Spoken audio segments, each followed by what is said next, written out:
The PGA and LIV might have come to a consensus to tolerate each other's existence, but don't mistake this civility for cordiality. There's as much brotherhood between both factions as Joseph and his half-brothers. Ever since the Saudi-backed project stepped into the world of golf, the PGA has faced stiff competition, not only for its lucrative offers to golfers, but for its talents as well. Many pros have been tempted into the new league, and more will join over time, especially as LIV is now considered the alternative to the PGA. The supposed shame and hate directed towards pros who switched sides at the start of the LIV intrusion has reduced significantly, with more PGA stars jumping ships now without fear of reproach. On the other hand, those who opted to stay with the old guard have subtly inferred that some loyalty bonuses might be in order. That said, let's explore another aspect of the PGA LIV drama, and those who rejected the new out of respect, dignity, or whatever moral high ground they allude to. The story of a turncoat. Before jumping into the main listicle, we'd be remiss not to talk about the LIV marquee signing, Jon Rahm. The Spaniard would have made our list of golfers who rejected LIV, but his original rejection might have been more financially motivated, as recent occurrences suggest. Rahm was believed to have initially rejected a £400 million offer to join LIV at first. The only problem was that he might have been rejecting the figure rather than the thought of playing in the Saudi-backed project, because a £450 million improved offer seemed to change his mind real quick. Originally, the Spaniard was one of the many golfers who believed in the legacy of the PGA and clung to the pursuit of winning majors and other key events. However, since Brooks Koepka made the jump without compromising his ability to play and thrive in majors, Rahm was quick to let go of his faux sense of loyalty. The PGA LIV merger might also have helped him make up his mind sooner. After making the switch in December of 2023 and becoming the biggest signing at LIV, many half expected that other PGA Tour stars might follow in the footsteps of one of its best players. But that didn't happen right away. In fact, for most of January 2024, all aspects of Rahm's lineup and participation in LIV events were merely speculative. He even took his sweet time announcing the names of his teammates and new team for the Mayakoba opener. Initial rumors suggested that Rahm's LIV franchise will be called Legion 13 and suggested the recently promoted Kieran Vincent as a potential teammate. These rumors made sense since LIV's ability to poach a talent like Rahm's was expected to yield further returns by triggering the next wave of PGA turncoats. But that was hardly the case well into the new year. Perhaps it's a little harsh to label Rahm a turncoat given he's a grown man with the freedom to choose where to ply his trade. However, there's no mistaking that his lucrative deal has put many in limbo and wondering if continuing to pledge fealty to the PGA makes sense. You can just imagine what the PGA hierarchy must think of Rahm and others like him who switched allegiances. That said, let's talk about a couple of the big-name PGA players that were approached by LIV Golf between 2023 and now. From the best of the PGA Tour to golfers who played alongside Rahm at the Ryder Cup. Starting with the man, the myth, the legend, Tiger Woods. Who wouldn't? The man oozes golf through and through, with a son who might just be the next generation of Woods' brilliance. Of course, he was approached by LIV Golf. Rumors suggest he got the highest offer of any PGA player, with Greg Norman confirming the figure to be around $700 million and northward. In his words, Tiger is a needle mover, and of course you have to look at the best of the best. So they had originally approached Tiger before I became CEO. So yes, that number was somewhere in that neighborhood. There's no telling if Woods ever considered the offer, as he looks to shelf retirement rumors and continues his fine form in recent years. Nonetheless, it's a fair assumption that the ambitious LIV hierarchy might continue to try to get the Tiger Woods brand to switch allegiances. This wouldn't be easy given how successful the 48-year-old is, not just as a career golfer, but as a brand. He's one of the wealthiest golfers around too, so it might take some Don Corleone levels of offer to persuade him. Tony Finau.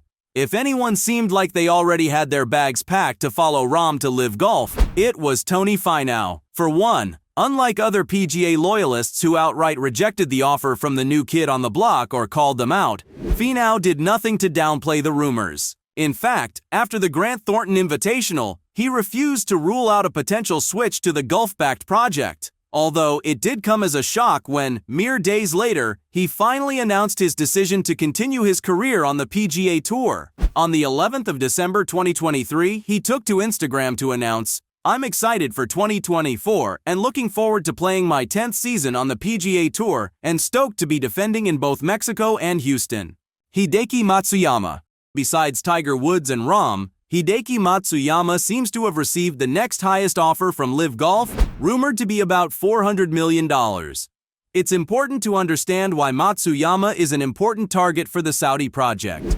He's a Japanese golf sensation and the best Asian player globally at the moment. The potential is enormous if they can get Matsuyama on their books. However, the Japanese seems to only be concerned with his game right now, and did not wish to partake in the conundrum of money or legacy like his colleagues have been forced to choose. Who can blame him? Tommy Fleetwood. Tommy Fleetwood is the next figure to refuse joining fellow European Rahm at LIV Golf recently. The Telegraph reported that the Englishman was recently a part of the PGA players approached by the Breakaway League with an even more lucrative offer.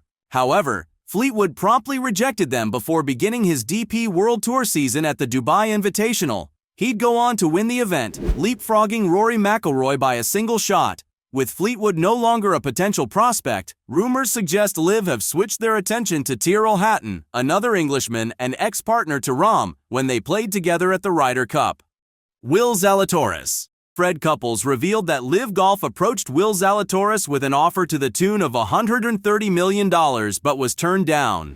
This was a second offer, by the way, since the Saudi-backed project first offered a $35 million opening bid that Zalatoris did not even pretend to entertain. At the time, Couples had made it his mission to mouth off anyone at LIV, and reportedly praised Zalatoris' commitment to the old guard. In his words, "I give Will a lot of credit. He wants to stay with the PGA Tour." On the other hand, though, Zalatoris appears focused on his game as the golfer recently underwent back surgery that kept him firmly stapled to the sidelines for a long time. He might just be mad at himself for not taking the easy payday if he fails to reclaim the illustrious form that made him a noteworthy competitor in majors. Jason Day. Much like Finau, Jason Day once sat at the pinnacle of world golf, claiming the top spot for a fair couple of weeks. He was reportedly the next big name on LIV's list following the signing of Rahm. In fact, the Spaniard's delay in picking a team might be due to the inability to convince Day. But why Day? LIV CEO Norman has included a top Australian contingency to its roster, which makes Day a prime target for any golf organization looking to cement its legitimacy.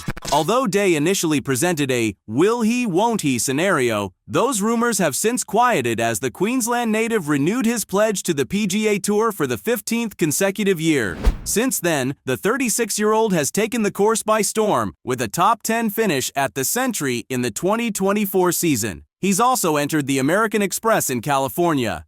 Ludvig Åberg. Rounding off LIV Golf's wish list for Team Europe is Swedish sensation Ludvig Åberg. The Swede appears to have burst into the limelight despite only turning pro less than 2 years ago.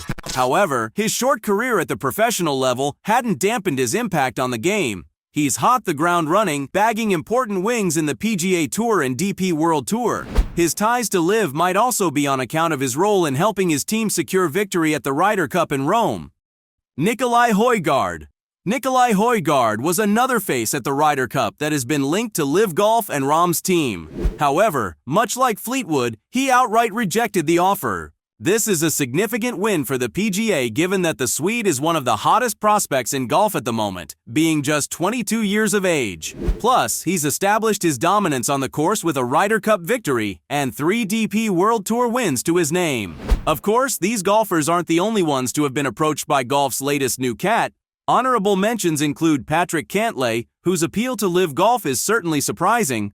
Why? Well, he was one of the first golfers tipped to switch flags from when LIV first arrived on the scene. Also, he never quite denied his interest in moving if approached. So, his continued stay on the PGA Tour means nothing materialized from his interaction with LIV CEO Norman. He's not the only one in a similar state though, with Justin Thomas also believed to have held talks with LIV but never quite managed to stay invested. Jordan Spieth and Scottie Scheffler are other noteworthy mentions. It's likely that Spieth got an offer but turned it down quietly. Scheffler, on the other hand, seems to be having too much fun on the PGA Tour to have his attention easily swayed. This makes him one of the stronger loyalists to the old guard. Anyway, that's the end of the video, guys. What do you think about LIV Golf and the PGA Tour loyalists who rejected them? Do you think the merger changes everything? Or are you still against the Saudi-backed project? Leave your thoughts in the comments. As always, don't forget to like, share, and subscribe. I'll see you soon in the next one.